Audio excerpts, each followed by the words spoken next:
À quel financement public suis-je éligible et à quelle étape de mon développement? C'est tout de suite dans Businesswoman.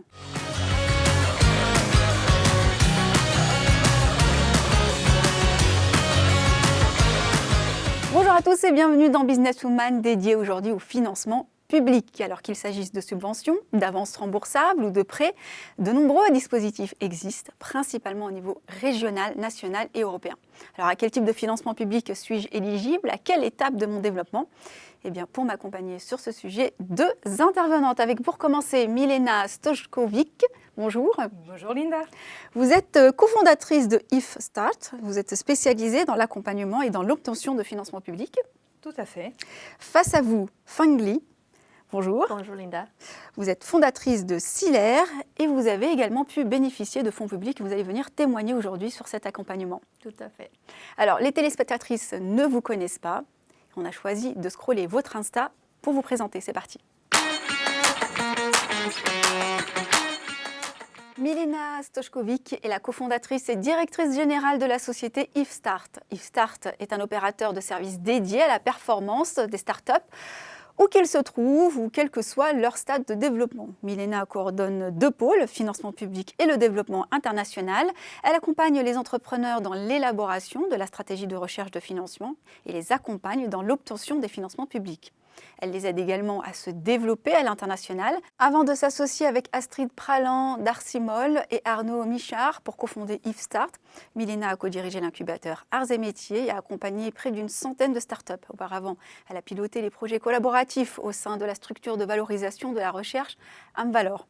Elle a également animé un réseau national des CCI de France et l'a accompagné dans le positionnement et l'obtention de financements européens à destination des entreprises et des territoires. J'ai rien oublié. Quel parcours? Je pense que c'est parfait. Waouh, incroyable. Merci. On passe tout de suite à Feng Li. Alors Feng Li a aujourd'hui 39 ans. Elle est architecte DESA et docteur en urbanisme. Elle a choisi de se spécialiser dans le secteur du luxe depuis plus de 13 ans.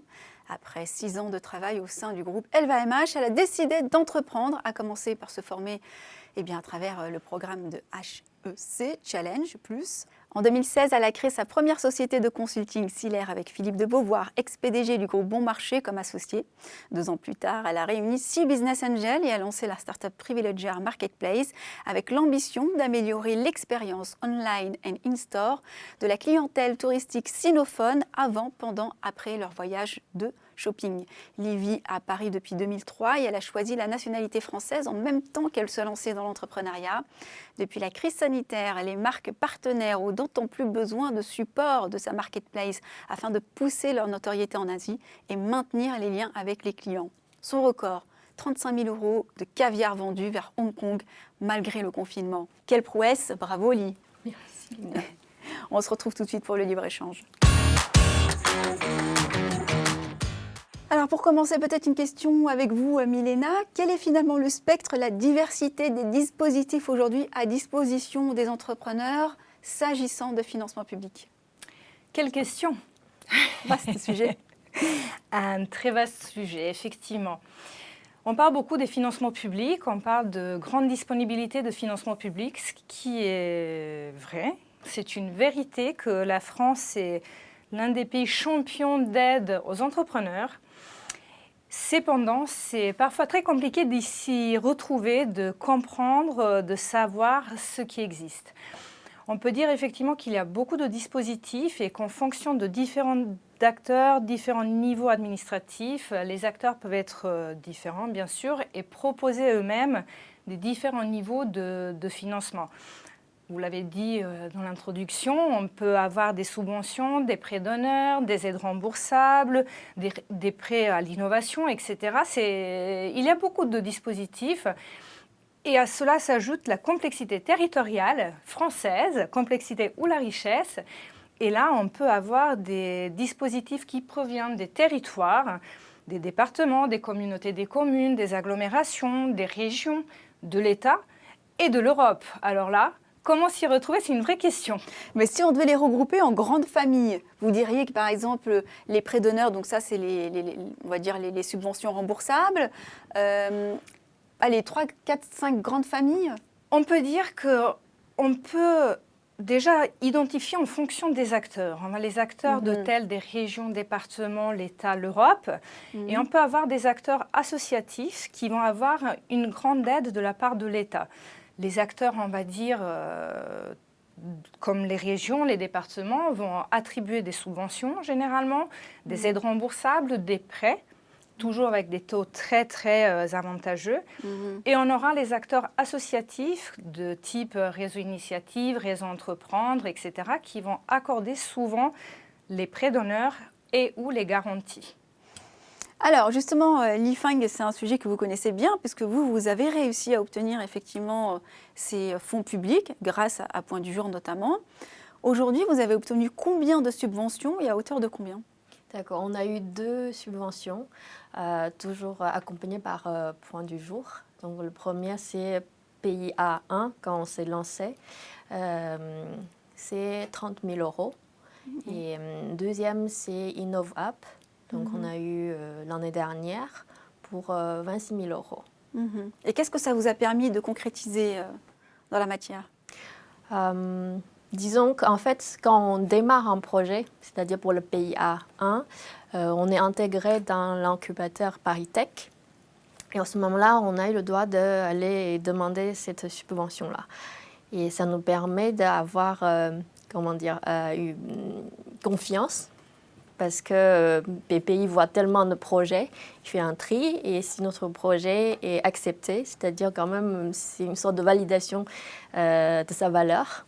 Et pour la deuxième subvention, donc celui de l'année dernière, c'était le moment où on a déjà fait notre première maquette de projet, devenue une application, site internet, sa première version. Et ensuite, on cherchait à développer davantage le projet avant de le pousser officiellement sur la track de business.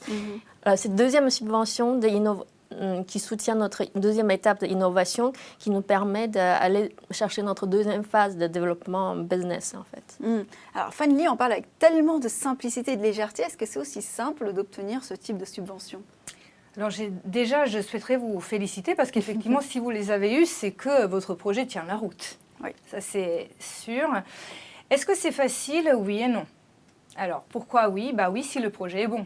Mais il n'y a pas que le projet, il y a aussi l'équipe. Et souvent, les entrepreneurs l'ignorent, il n'y a pas que le projet. Ce qui compte énormément, c'est l'équipe, c'est l'entrepreneur, c'est sa vision stratégique et la capacité de pouvoir mener un projet. Pourquoi? Parce que ça rassure le financeur public. Et est-ce que c'est compliqué? Oui, c'est compliqué parce qu'il faut y arriver pour pouvoir présenter un projet qui tient la route. Il faut arriver déjà à comprendre à quoi on est éligible. Il faut comprendre si on a tous les requis nécessaires. Les critères d'ailleurs, les critères, je rebondis. Les critères. Et combien de nombreux critères qui, de premier abord, effectivement, je reviens à ce que vous avez dit, il y a beaucoup de financement, certes, sauf que quand on commence à regarder en détail, quand on commence à regarder les détails, c'est là où ça se corse. Effectivement, on comprend que ce n'est pas forcément comme ça. Souvent, les critères sont nombreux. Il faut effectivement satisfaire tous les critères au-delà de seulement la qualité du projet et la qualité de l'équipe dirigeante. Notamment, il faut avoir suffisamment de fonds propres pour pouvoir postuler. Une chose importante, une subvention, c'est jamais à 100%. Il faut toujours avoir un complément de financement, c'est-à-dire il faut apporter ce qui est complémentaire au financement demandé. Ce n'est pas toujours le cas et les entrepreneurs ne le savent pas toujours. Oui, c'est souvent des gros montants. D'ailleurs, beaucoup d'entrepreneurs font appel à des investisseurs privés. Ça a été notamment votre cas. Exactement. Pour peut-être aller chercher ces fonds complémentaires. Alors, ces fonds privés, ils ont un seul petit inconvénient. Si on peut parler d'inconvénient, ce n'est pas vraiment un, mais c'est une prise de participation dans le capital, ce qui n'est pas le cas quand on fait appel à BPI, par exemple. Est-ce que ça a été justement un argument pour vous d'aller chercher plutôt des fonds publics pour ne pas céder des participations de votre entreprise? Je dirais, je donnais avec plaisir ces parts à ces investisseurs privés. Pourquoi? Pour moi, c'est un part d'engagement de leur part, parce qu'on ne prend pas les parts d'une société juste pour l'avoir, en fait. C'est juste. Quand les business angels privés, bien sûr, voient on a obtenu les subventions publiques, pour eux, c'est une marque de confiance. Comme j'ai dit tout à l'heure, dans leur tête, que BPI a déjà fait un tri de dossier pour eux. Et de l'autre côté, comme vous avez dit tout à l'heure, quand on a des fonds privés, Et pour BPI aussi, c'est une marque de confiance. Donc, les deux confiances nous permettent ensuite d'obtenir... S'additionnent pour mutualiser les forces. Alors, vous êtes d'origine chinoise, vous avez un accent qui est magnifique et vous m'avez confié au téléphone, avoué que ça a été une barrière parfois lors finalement, au moment de défendre votre projet. À quel niveau, jusqu'à quel point ça a été un handicap et finalement, quelles sont les difficultés auxquelles vous avez été confrontés personnellement au-delà de ce qu'a évoqué Milena tout à l'heure? Justement, tout à l'heure, Milena a dit qu'il y a beaucoup de critères. Et alors, pour répondre à ces critères, il y a le problème de langue, bien sûr, et surtout dans la rédaction. Et ensuite, pour moi, je sentais que c'est plus la compréhension des codes administratifs à la française, disons. Ah oui, on est champion du monde. On a ce mérite. Non, mais ce n'est pas forcément quelque chose de mauvais. Je dirais que c'est plus une logique à comprendre et comment les répondre. Souvent, comme j'ai dit, c'est dans la rédaction qu'on voit pour se défendre. À ce moment-là, à quelle phrase ou quel mot on choisit pour mieux décrire notre enjeu de projet entrepreneurial. Donc, si je n'ai pas point du jour, je dirais je peux l'écrire, on me corrigerait, etc. Ça prend beaucoup de temps. Mais surtout, peut-être, je ne tape pas sur les bons mots-clés ou les bonnes formulations. Et c'est une énergie et tant qu'on aimerait bien l'économiser aussi dans un projet entrepreneurial, déjà, on dit 24 heures, ce n'est pas suffisant pour une journée. Donc, voilà. C'est vrai que la notion de temps aussi, on ne l'a pas évoquée, mais c'est très long de monter des dossiers pour des subventions, j'imagine. C'est pour ça que vous accompagnez. J'imagine que beaucoup d'entrepreneurs vous confient volontiers leurs projets. Plus que ça, plus que volontiers. Allez-y. Et c'est souvent, il y a deux types d'entrepreneurs. Il y a ceux qui pensent pouvoir faire tout seuls. Ce n'est pas une critique, c'est un constat. Et souvent, s'ils n'ont jamais fait ça, ils se rendent compte que c'est extrêmement chronophage. Je ne dis pas, tout le monde peut y arriver à partir du moment ici même, mais il faut vraiment faire que ça. Et avoir le temps. Il faut avoir du temps, sauf que pendant qu'on fait ça, on ne fait pas autre chose. C'est-à-dire pendant qu'on prépare les dossiers, on ne développe pas son propre entreprise puisque c'est très chronophage. D'où l'avantage, effectivement, d'être accompagné, et comme Lille a très justement dit, par des personnes qui connaissent les codes. C'est vraiment une question de code, de savoir ce que le financeur public attend derrière, quels sont les critères, au-delà des critères écrits, parce qu'effectivement, il y a des critères écrits, mais il y a aussi les critères qui sont derrière, qui ne sont pas écrits et effectivement, qu'ils existent. Exemple, en fonction de chaque territoire, les financements ne seront pas les mêmes. Pourquoi? Parce que l'objectif des financements publics, c'est d'investir dans les territoires. Et comment on investit? On accorde de l'argent à une entreprise qui va se développer et qui derrière va embaucher. Donc, l'un des critères primordiaux pour les financeurs publics, c'est la création d'emplois. Qui crée de l'emploi, crée de la richesse, développe le territoire. Et le territoire devient plus attractif. C'est un exemple et c'est des critères qu'on n'a pas, qu'on ne retrouve pas. Ça m'amène à une question, est-ce qu'il y a des secteurs qui sont plus publicités que d'autres? Parce que là, vous parlez effectivement de secteurs qui recrutent. Peut-être que pour BPI, ça va être plutôt des secteurs qui sont dans l'innovation, dans la tech. Donc, quels sont les secteurs les plus plébiscités par ces fonds publics? Alors, ma réponse sera pareille, ça dépend des territoires. Effectivement, la BPI, c'est un acteur national, c'est une banque publique d'investissement nationale qui a ses présences et ses antennes territoriales. Cependant, elle travaille souvent conjointement avec des régions qui, elles, ont des priorités de développement. Et en fonction des territoires, les priorités seront mises sur les secteurs stratégiques de chaque territoire. Dans certaines régions, ce sera plutôt des développements des entreprises digitales. Dans les autres, ce sera plutôt le développement des entreprises hardware. Ce qu'on remarque aujourd'hui, il y a beaucoup d'investissements, effectivement, dans les entreprises à fort potentiel, dans les entreprises à impact. On y revient très souvent, impact positif, dans l'impact positif en termes de la création d'emplois, de l'inclusion, mais également de tout ce qui concerne le développement durable. On aura bien compris que le maître mot pour clore cette interview, c'est l'accompagnement. Absolument. Merci mesdames pour vos interventions respectives. Je vous propose de passer tout de suite à la Minute Réseau. Avec le réseau BGE Businesswoman, vous propose un focus sur Céline Secotti, qui fait partie de la grande communauté d'entrepreneurs qu'ils ont accompagnés. Céline Secotti incarne cette génération de mamans à la recherche de mieux consommer, du meilleur pour son enfant.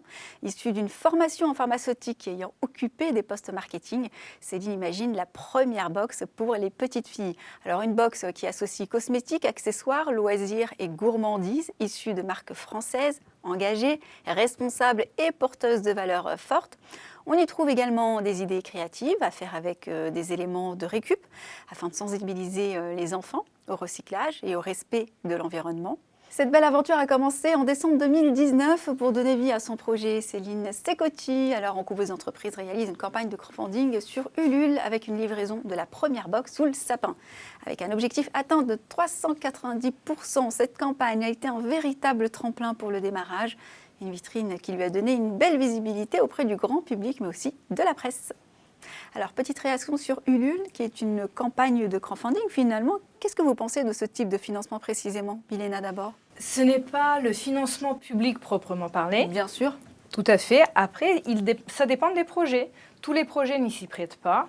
Le projet comme celui que vous venez de décrire, apparemment, il se prête bien mieux. Donc, je pense qu'il faut avant tout bien calibrer et bien être sûr que c'est le projet qui correspond à ce mode de financement et que ce mode de financement correspond à ce projet. Il peut peut-être aussi dédier les projets B2C au crowdfunding et pas le B2B, puisque le consommateur ne risque pas de se reconnaître et donc d'investir peut-être directement. Crowdfunding, vous avez déjà testé?